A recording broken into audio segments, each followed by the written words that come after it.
반갑습니다. 타임 레버리지. 시간을 들여 막대한 수익으로 치환한다.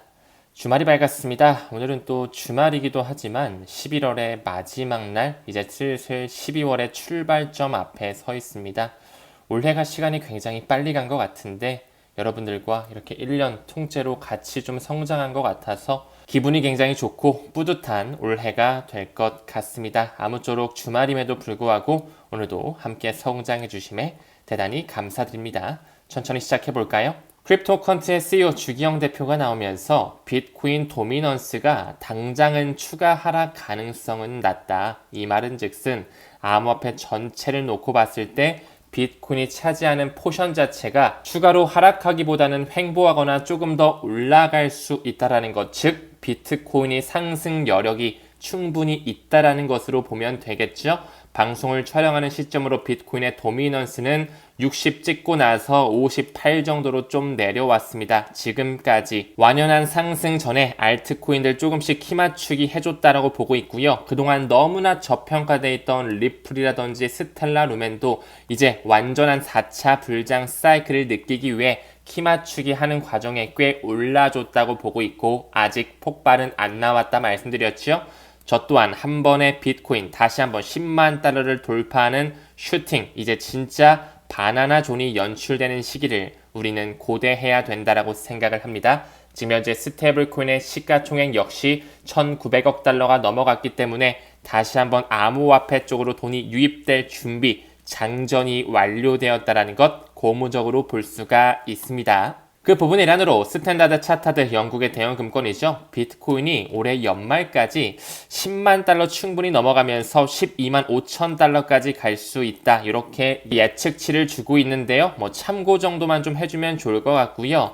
저 또한 하나로 했을 때 1억 원 중반까지는 슈팅이 나올 수 있지 않을까. 충분히 가능성 열 수 있을 것 같고요. 비트코인 도미넌스 또한 60을 다시 한번 좀 돌파해주는 움직임 나올 확률 좀 현저하게 높지 않을까 조심스럽게 말씀드릴 수 있을 것 같습니다.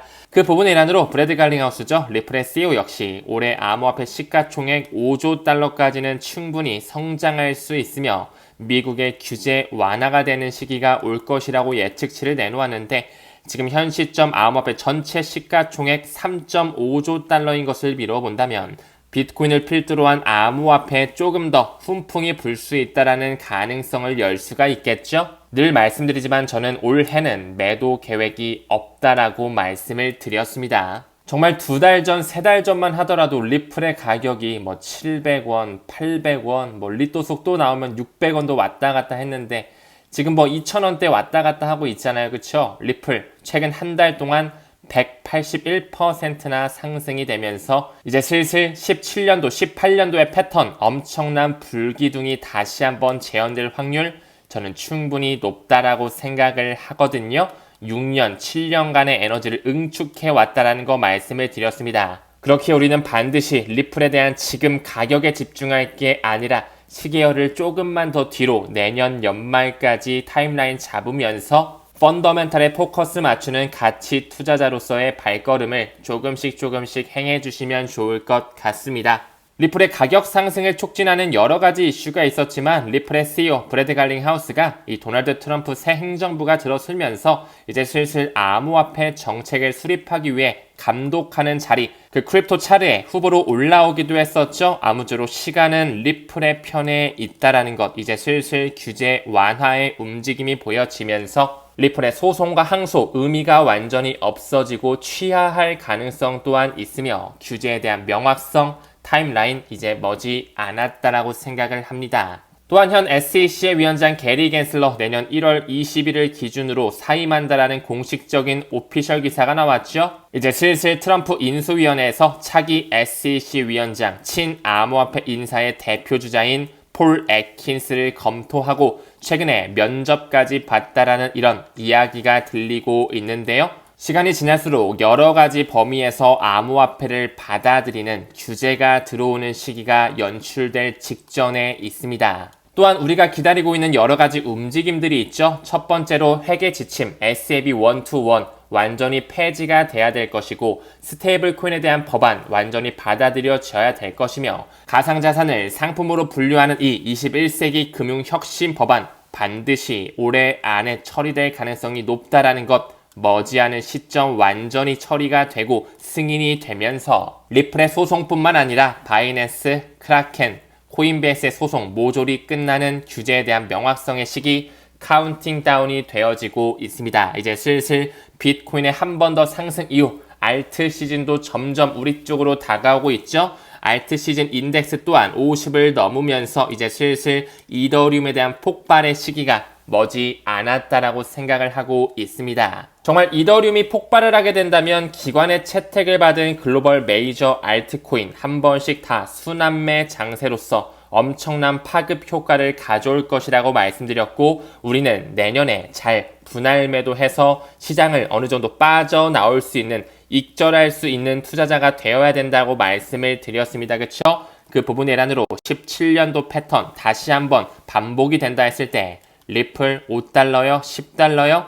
20달러요? 아무도 예측할 순 없겠지만 엄청난 상승이 나올 것이라는 것은 믿어 의심치 않습니다. 일단 우리는 내년 3월 10일을 하나의 타임라인으로 가져가자라고 말씀을 드렸죠. 연준 페드에서 리플렛이 탑재되어 있는 ISO 2002를 완전히 채택하는 일정이기에 리플의 가격 폭발과 유착 관계가 있을 것이라고 보고 있습니다. 다음 기사 봤을 때 홍콩 얘긴데요. 기관이라거나 패밀리 오피스의 가상자산 소득 면세를 고려하고 있다. 즉 다시 말해서 국가 차원에서 암호화폐를 완전히 받아들이면서 하나의 산업군을 키우겠다라는 것이죠. 홍콩 암호화폐 면세를 추진하면서 아시아를 필두로 한 디지털 금융 허브를 노리고 있다. 저는 개인적으로 우리나라 또한 좀 이렇게 받아들이면서 법인 계좌도 허용을 하고요. 암호화폐 시장을 활성화시키면서 여러 가지 일자리 창출을 해야 된다라고 생각을 합니다. 지갑 서비스, 커스터디 사업, 암호화폐를 필두로 한 자산 운용까지 좀 받아들이면서 경제에 대한 패러다임을 바꿀 필요가 있지 않을까요? 아직까지도 뭐 금투세에 이어서 가상자산 과세를 놓고 여야에서 지금 다툼을 하고 있는데 내년부터 시행을 할지 뭐 2년 뒤에 또 한 번 유예를 할지 요즘 굉장히 뜨거운 감자로 오르고 있죠. 저는 개인적으로 가상자산 세금 유예가 추가로 2년 정도는 더 타임라인을 가져가야 된다라고 보고 있습니다. 왜냐하면 아직 너무나 많은 가이드가 안 잡혀 있기 때문이에요. 실제로 해외 거래소를 활용하거나 개인 지갑을 통해서 그들끼리 P2P 거래를 할 때 그것은 어떻게 추적할 거죠? 그리고 우리가 암호화폐를 투자함에 있어서 우리가 받아왔던 뭐 에어드랍이라든지 스테이킹 상품을 통한 이자 수익은 어떻게 매길 거죠? 그게 배당 수익인지 투자 수익인지 이자 수익인지 명확한 가이드라인도 없으면서 벌써 내년부터 세금을 매긴다고요? 말도 안 된다라고 좀 생각을 하거든요. 혹시라도 정치권에 관련되어 있으신 분이 제 영상을 보신다면 암호화폐에 대한 가이드라인부터 좀 제대로 잡을 필요가 있지 않을까. 이런 홍콩의 움직임 충분히 우리나라도 이 가상자산을 받아들이면서 디지털 금융 허브를 노릴 수 있는 포텐셜이 있다라고 생각을 합니다. 업비트와 빗썸 거래량을 봐도 세계에서 전혀 뒤처지지가 않거든요. 우리 투자자들은 이렇게 열심히 공부하면서 같이 투자를 하고 있는데 아무런 가이드라인 없이 막무가내로 세금을 뜯어간다? 좀 아니지 않나라는 저의 개인적인 생각을 좀 용감하게 말씀드렸습니다. 다음 기사 봤을 때 리플 스테이블 코인 이제 12월서부터 완전히 출시가 되게 되는데요. 테스트를 이제 막바지에 달했겠죠. 베타 테스트가 꾸준히 이뤄지면서 RLUSD 수백만 개가 지금 소각되고 있는 상황에 놓여 있습니다. 지금 현재 ODL이죠. 리플 페이먼트가 싱가포르의 풀 라이선스를 통해서 결제 플로의 50% 이상 계속적으로 활성화되고 있다는 거. 최근에 두바이 금융서비스청에서도 리플 페이먼트를 완전히 승인했죠.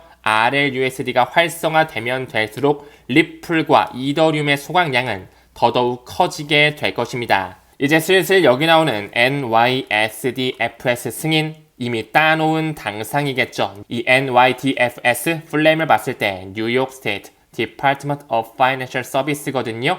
뉴욕의 금융서비스 감독청 아무나 스테이블 코인 사업에 승인해주지 않겠죠. 리플의 뒷배를 봤을 때 이미 연준과의 유착관계가 있다라는 것 세계를 움켜쥐고 있는 유대계 자본이 막대하게 들어가 있다는 것을 미루어 본다면 앞으로 리플사가 찍어내는 RLUSD 라이선스 승인뿐만 아니라 엄청난 기관의 채택을 받을 수밖에 없습니다. 화면에 나오는 것처럼 연준에서 고안한 FedNow 서비스에서도 역시나 이 RLUSD의 지불을 가능하게 할 수밖에 없겠죠? 이미 BIS와 함께 FMI라고 하는 Financial Market Infrastructure 그들이 제정하고 있는 한 기관 시뮬레이션 센터가 있죠.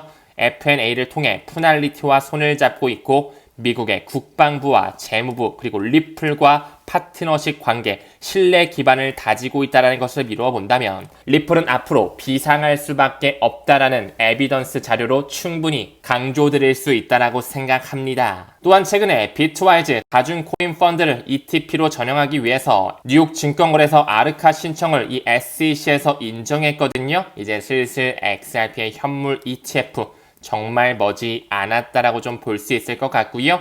달러의 주인장 뱅크 오브 아메리카를 포함한 200개의 금융기관이 이제 XRP 사용할 수밖에 없게끔 결정이 될 수밖에 없겠죠.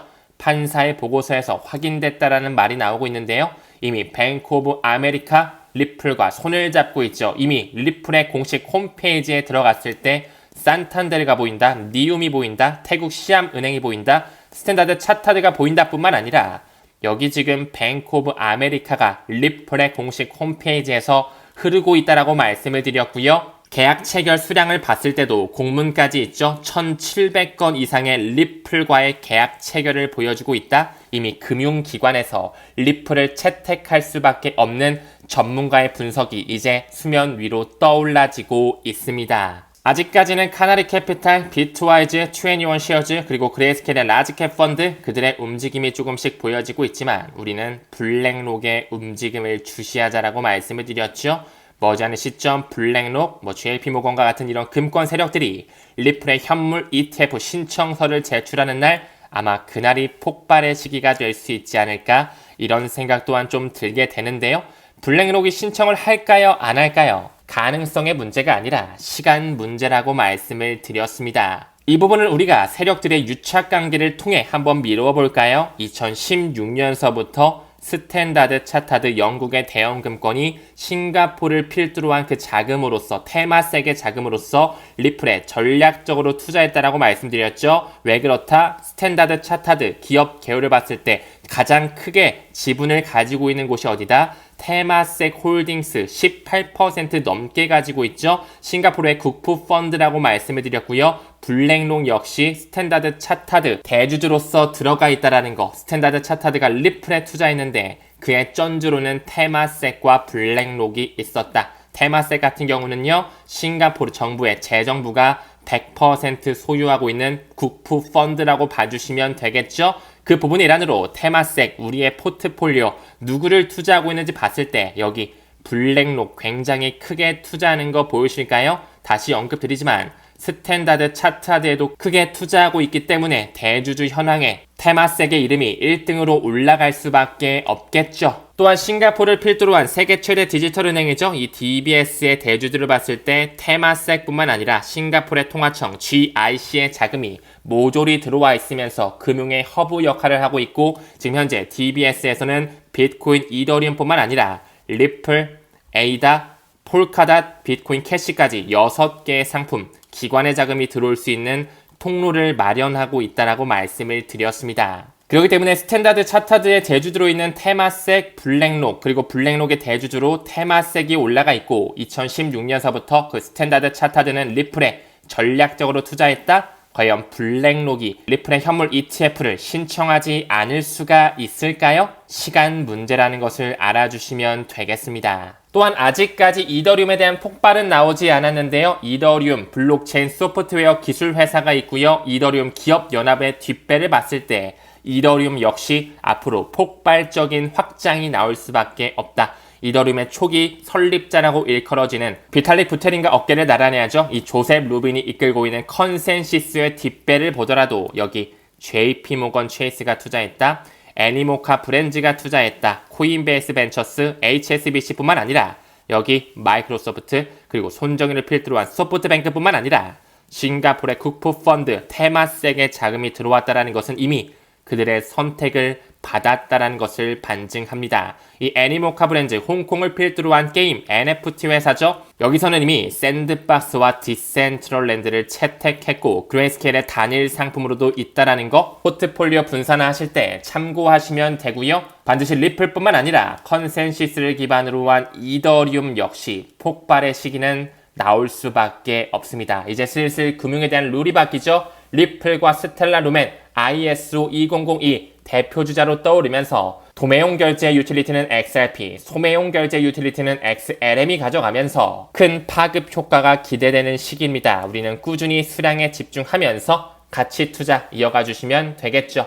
지금 현재 암호화폐 최대 신탁사 이 그레이스케일의 프로덕트 라이프 사이클을 보더라도 SEC에 리포팅된 ETF가 머지 않은 상품군 스텔라 루멘이 들어있고요. 이 디지털 라지캡 펀드 안에는 XRP가 편입되어 있다는 것을 다시 한번 강조드리면서 금일 영상 마무리 짓도록 하겠습니다. 모두 주말 잘 마무리하시고요. 11월 마무리 그리고 12월의 시작 힘차게 시작해 보셨으면 좋겠습니다. 우리는 모든 면에서 점점 더 좋아지고 있습니다. 감사합니다. 성투합시다.